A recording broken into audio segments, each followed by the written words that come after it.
দেড় মাস রিমান্ডে ছিলাম, হাতে পায়ের নখগুলি প্লাস দিয়ে টেনে উঠাই ফেলছে। তুই রাজাকার, তোর হাবিব হুজুর রাজাকার, তোর মুফতি আমিন রাজাকার, তোর শেখুল হাদিস রাজাকার। যারা রাজাকার বলে আমাদেরকে গালি দিয়েছো, আমরা দেশকে ভালোবাসি, হাসিনার মতো ভালোবাসা নয়। আমরা দেশকে ভালোবাসি দেশের সম্পদ লুণ্ঠন করার জন্য নয়। আমরা দেশকে ভালোবাসি দেশের ক্ষমতা দখল করার জন্য নয়। আমরা দেশকে ভালোবাসি ঈমানের অঙ্গ হিসাবে। আজকে আমাদেরকে যারা রাজাকার বলে গালি দিয়েছ, ভিন্নমতকে যারা স্বাধীনতা বিরোধী বলে গালি দিয়েছ, আমরা রাজাকার নয়, আমরা পৃথিবীর কোন দেশের দালাল নয়। আজকে প্রমাণিত হয়েছে তোমরা সবাই ইন্ডিয়ান রাজাকার। দেশটা কার দেশ? বক্তৃতায় দাঁড়ায় বলতো পালাবো না, আওয়ামী লীগ পালায় না। দেড় মাস রিমান্ডে ছিলাম, 7টা টিম আমাকে জিজ্ঞাসাবাদ করেছেন। এই মাওলানা আজিজুল হক ইসলামী তার হাতে পায়ের নখগুলি প্লাস দিয়ে টেনে উঠাই ফেলছেন। যারাই জিজ্ঞাসাবাদ করেছেন সামনে আইসে আঙ্গুলটা উঁচা করে বলতো তুই রাজাকার, তোর হাবিব হুজুর রাজাকার, তোর মুফতি আমিন রাজাকার, তোর শেখুল হাদিস রাজাকার। যারা রাজাকার বলে আমাদেরকে গালি দিয়েছো, 54 বছরের ভিতরে বাংলাদেশের কোন একজন আলেম, কোন একটা মৌলবী পাকিস্তানের পক্ষে একটা শব্দ বলে না।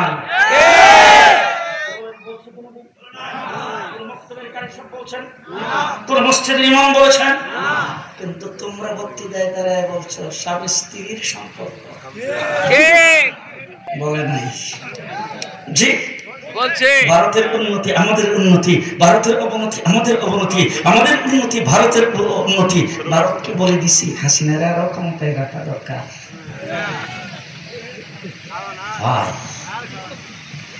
আজকে আমাদেরকে যারা রাজাকার বলে গালি দিয়েছ, ভিন্নমতকে যারা স্বাধীনতা বিরোধী বলে গালি দিয়েছ, আমরা রাজাকার নয়, আমরা পৃথিবীর কোন দেশের দালাল নয়।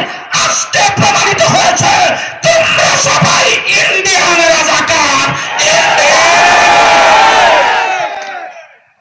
ইন্ডিয়ান রাজাকারেরা ভারতে বসে ষড়যন্ত্র করছেন,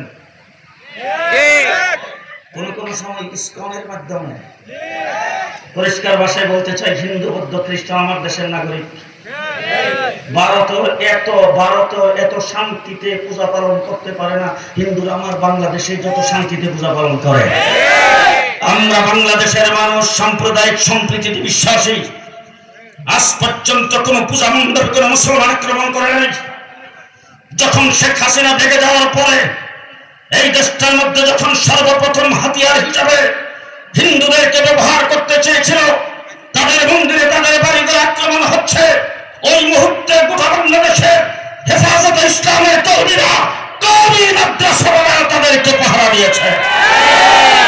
আমরা তোমাদেরকে পাহারা দেই, প্রয়োজনে পাহারা দেব, তোমাদের সাথে একসাথে ব্যবসা করি। তোমরা কোথাও নির্বাচনে দাঁড়িয়ে সেখানে আমরা স্লোগান দেই, তোমরা বড় বড় অফিসার হও, আমরা কোনো বাধা দেই না। প্রধান বিচারপতি হয়েছ, বাধা দেই নাই। মন্ত্রী হয়েছ, বাধা দেই নাই। সামনে মন্ত্রী হবা, বাধা দেই নাই। তবে জেনে রাখো, হব্বুল ওয়াতানি মিনাল ঈমান। আমরা দেশকে ভালোবাসি, হাসিনার মতো ভালোবাসা নয়। আমরা দেশকে ভালোবাসি দেশের সম্পদ লুণ্ঠন করার জন্য নয়। আমরা দেশকে ভালোবাসি দেশের ক্ষমতা দখল করার জন্য নয়।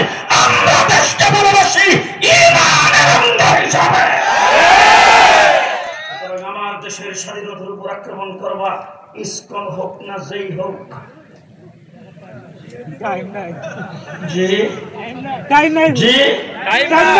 আমরা বাঙালি মুসলমান,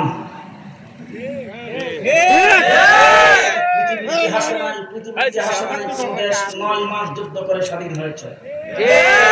আমরা 9 মাস যুদ্ধ করে দেশ স্বাধীন হয়েছে। আমরা সেই মুসলমান। ইসলামের নাম দিয়ে বাংলাদেশকে ইসলামের স্বাধীনতা দিতে আসবে, পিতায়া তখ্তা বানায় দেওয়া হবে।